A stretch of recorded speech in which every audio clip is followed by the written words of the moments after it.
오늘 말씀은 제목을 자녀를 위해 울라 이렇게 삼았습니다. 자녀를 위해 울라. 먼저 누가복음 23장 26절에서 29절 주님께서 골고다 언덕에 십자가를 지고 가실 때의 이야기입니다. 같이 4절인데요. 같이 읽겠습니다. 그들이 예수를 끌고 갈 때에 시몬이라는 구레네 사람이 시골에서 온 것을 붙들어 그에게 십자가를 지워 예수를 따르게 하더라. 또 백성과 및 그를 위하여 가슴을 치며 슬피 우는 여자의 큰 무리가 따라오자 예수께서 돌이켜 그들을 향하여 이르시되 예루살렘의 딸들아 나를 위하여 울지 말고 너희와 너희 자녀를 위하여 울라. 보라 날이 이르면 사람이 말하기를 잉태하지 못하는 이와 해산하지 못하는 배와 먹이지 못한 젖이 보리라 하리라. 자녀를 위해서 운다는 것은 뭐 진짜로 막 눈물을 막 아이를 생각하고 울겠습니까? 이제 기도를 해야 되겠죠. 우리는 자녀를 위한 기도들을 합니다. 자녀를 위한 기도가 뭘까요? 우리는 자녀들을 위해서 열심히 기도하고 있는데 아마 이런 것은 아니겠죠. 잘 살게 해주세요. 우리 자녀가 잘 살게 해주세요. 다른 말로 하면 우리 자녀 공부 잘하게 해주세요. 돈 많이 벌게 해주세요. 아마 이건 아닐 겁니다. 뭐 설명이 안 해도 하나님께서 자녀를 울라 할 때 자녀가 못 먹고 살까봐, 굶을까봐, 좋은 대학 못 나올까봐, 취업 못할까봐 그거 염려하셔서 주님이 십자가 지고 지금 골고다 향하시면서 너희 자녀를 울라 생각해서 울라라고 하시지는 않았을 것입니다. 그래서 우리가 자녀를 향하여 자녀를 위하여 운다는 것 혹은 자녀를 위하여 기도한다는 것은 무엇인가? 그것을 오늘 말씀을 좀 나눠보려고 합니다. 왜 자녀를 위해서 우리는 울어야 할까요? 우리의 자녀들을 생각하면 눈물을 흘리면서 기도해야 하는 이유가 있다는 것입니다. 하나는 이것입니다. 이 시대는 다음 세대에게는 너무나 황폐한 땅이 되어버렸습니다. 근데 우리 자녀들을 생각해 보면 이제부터 하나님을 자기들이 믿어봐야 돼요. 이제부터 자기 신앙을 만들어야 돼요. 2030년쯤 되면 부모를 떠나서 자기의 신앙으로 살아가야 되는데 2030년에서 아마 2100년까지 우리의 자녀 세대는 살지도 모르죠.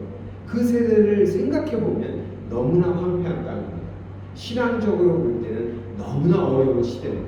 그 시대가 도래했습니다. 우리와는 다릅니다. 하나님을 믿는 믿음으로 살아가기가 정말 힘든 세상이 오고 있습니다. 왜? 세상은 악하고 죄가 가득하기 때문에 그렇습니다.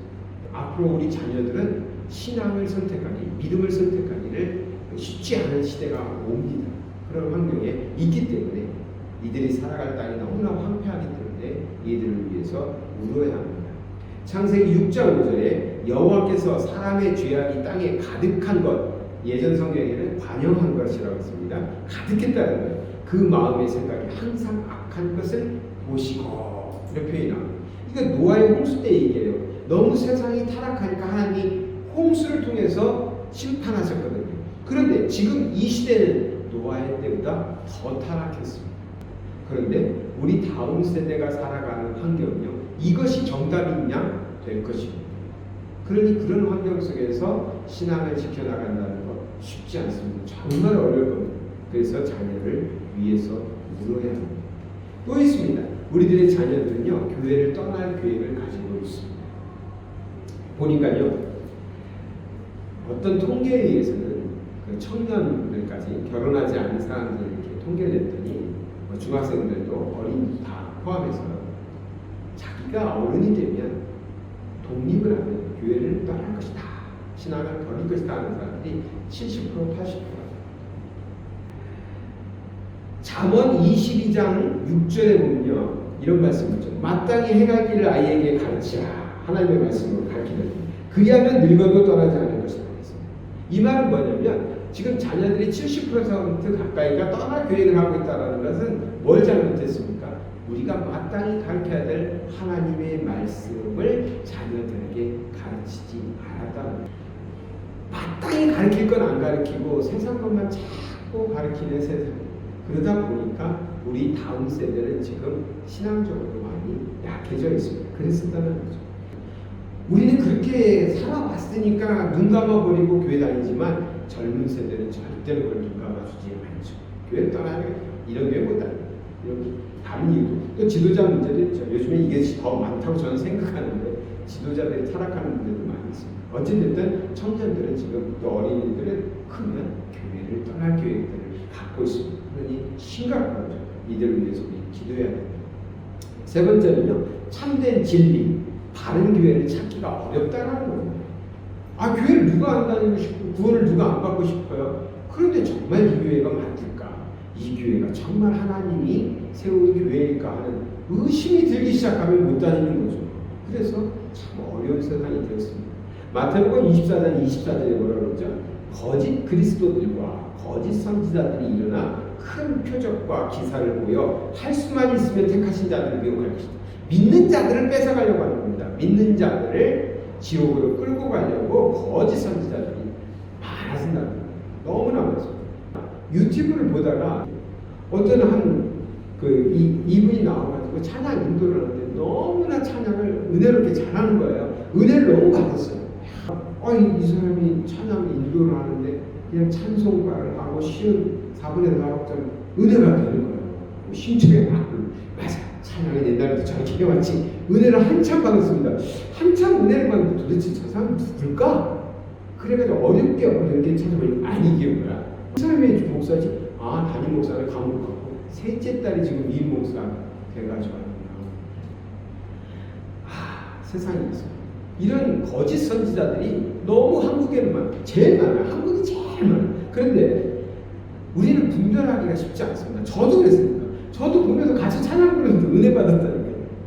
근데 찬양곡 중에 이상한 가사가 있어요. 이게 뭐지? 이걸 좀 그래서 검색을 해봤더니 그런 거죠. 그럼 우리가 대부분 모르고 이단들과 함께 살아가고 있습니다. 문제는 이것만은 아닙니다. 이건 뭐냐면 부패와 타락 가장 빠른 한국교회라고 이렇게 논평을 했습니다.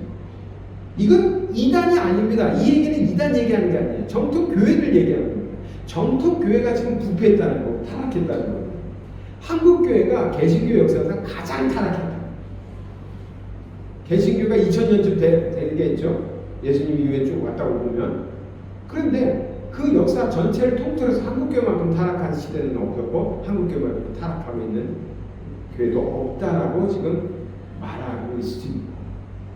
이거는 이단 얘기하는 게 아니라 거짓 선지자를 얘기하는 게 아니라 하나님의 일을 한다는 사람들, 하나님의 일을 한다는 교회를 얘기를 하고 있는 거예요. 우리가 살아가고 있는 시대에 이런 교회들이, 목사들이, 성도들이 너무 많아졌어요. 근데 우리는 분별하려고 합니다. 이건 아니야. 다음 세대는 어떨까요? 분별조차도 못합니다. 왜요? 그 시대에 살고 있습니다. 당연히 세상이 타락하고 교회가 타락하고 있으니까 다음 세대들은 교회를 다니지 않겠죠. 그런 시대가 도래하고 있고 더 심해질 겁니다. 그런 세상에서 살아갈 다음 세대들을 위해서 우려해야죠. 그리고 또 있습니다. 세상 즐거움에 탐닉할 것입니다. 사실 우리도 그럴 수는 있지만 다음 세대는 더 심할 것입니다. 믿음의 모습을 지키기 어려울 거라는 얘기입니다. 우리 다음 세대는 태어나면서부터 노출되어 있습니다. 그러니 어떻게 믿음을 지켜야 되겠습니까? 너희가 음란과 정욕과 술 취함과 방탕과 향락과 무법함과 우상 숭배를 하여 이방인의 뜻을 따라 행한 것은 지난 때로 족하다. 지금까지 그랬을지라도 다시는 그러지 말라라는 것입니다. 향락에 빠지는 것. 근데 우리에게 있어서요, 정말 이런 시대에 살고 있습니다. 우리는 그들에 비해서 거룩하다고 느낄 정도로 세상은 너무 달라져 있습니다. 우리 젊은이들이 이런 문화 속에서 살아가고 있습니다. 악한 것은 조금만 있어도 전체를 악하게 만듭니다. 선한 것은요, 선한 것 조금 있다고 세상이 선해지지 않아요. 근데 악한 것은 굉장히 유혹적입니다. 그래서 조금만, 우리나라 청년들의 조금만 타락했다고 해도 한국의 미래는 밝지 않은 것입니다.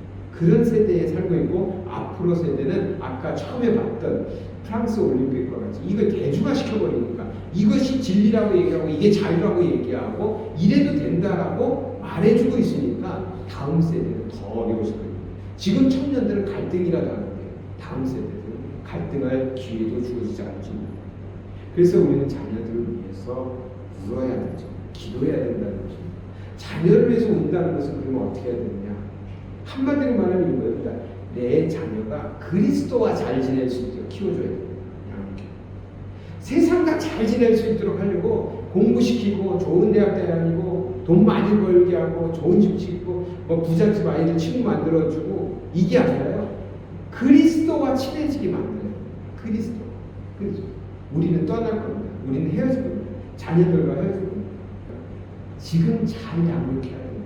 뭘 해줘야 되냐? 우리하고는 떨어져도 그리스도와는 붙어 있을 수 있도록 키워내야 합니다. 그것을 위해서 힘써야 됩니다. 하나님을 인격적으로 만나게 그리고 하나님을 알게 해줘야 됩니다. 그래서 하나님과 항상 동행하게 하고 또 하나님을 배울 수 있도록 해야 합니다. 그래서 가정에서 한번 돌아보셔야 돼요. 가정에서 얼마만큼 우리가 하나님, 예수님, 성경을 자녀들에게 알려주고 있는가, 기회를 주고 있는가. 어쨌든 찾아봐야 됩니다. 자녀를 어떻게 하나님을 알게 하고 하나님을 믿게 할 것인지 교회에다가 맡기셔서는 안 됩니다. 또 우리는 자녀들을 위해서 죄를 멀리하고 말씀에 순종하는 삶을 훈련시켜줘야 됩니다. 자, 우리가 약속했습니다. 오늘 숙제하기로 했는데 숙제 안 했어. 그럼 혼나죠. 그런데 하나님의 말씀에 순종하지 않은 것에 대해서는 민감하게 반응하지 않습니다. 하나님의 말씀에 순종하는 삶을 살도록 우리 자녀들을 훈련시키셔야 됩니다. 전에 제가 말씀드렸잖아요. 빵을 줄 때 빵을 주고 싶어서 불쌍해서 준 게 아니라는 우리 아들이 이 차를 타고 있었어요. 우리 아버지는 맨날 불쌍한 사람 어쩌고 뭐 도와야 된다 막 그래서 이렇게 했는데 아버지는 뭐 그냥 지나가는 이럴 수 있죠. 그럼 훈련이 안 돼요. 그래서 내 아들이 이걸 보고 훈련이 됩니다. 그래서 말씀에 순종하는 삶을 훈련시켜 줘야 합니다. 또 언약의 자녀로서 축복을 누리며 확신 속에서 살 수 있도록 해줘야 됩니다. 왜냐하면 예수 믿는 것이 굉장히 세상은 즐겁고 세상은 자유롭고 막 이런 것 같은데 왜 예수를 믿어야 돼? 왜 하나님의 자녀로 살아야 돼? 이렇게 말할 수 있습니다. 믿음이 뭐 약하면 그럴 수 있고 없으면 그럴 수 있잖아요. 그래서 뭐 부모된 자들이 무엇을 보여줘야 되냐면 하나님의 자녀로서 하나님의 언약이 우리를 통해서 성취된 것을 보여줘야 돼요. 봐라, 하나님이 우리를 복 주신다고 했지. 그래서 엄마 아빠가 이렇게 복 받고 살았다. 하나님의 복이 우리 가정에 이렇게 임했다. 이것을 증명해 줘야 됩니다. 나는 불행하게 살았지만, 나는 예수 믿고도 이렇게 맨날 병들어서 살았지만 너는 하나님이 잘해줄 거니까 넌 예수 믿어라. 자녀가 믿겠습니까? 안 믿습니다.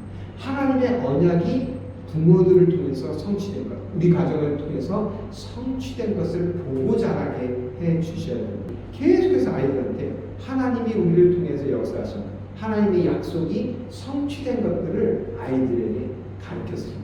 왜냐하면 아이들은 잘 모르고 커나갈 수도 있거든요. 그래서 언약의 자녀로서 축복을 누리며 살 수 있도록 해줘야 됩니다. 우리들도 그렇게 축복받은 것처럼 아이들도 하나님이 주시는 축복을 받고 있고 또 그것을 앞으로도 더 큰 축복을 받을 수 있도록 키워내야 합니다. 그래야 떠나지 않습니다. 그래야 하나님의 자녀가 되고 자녀 때문에 울림이 생기지 않습니다. 우리는 많이 살아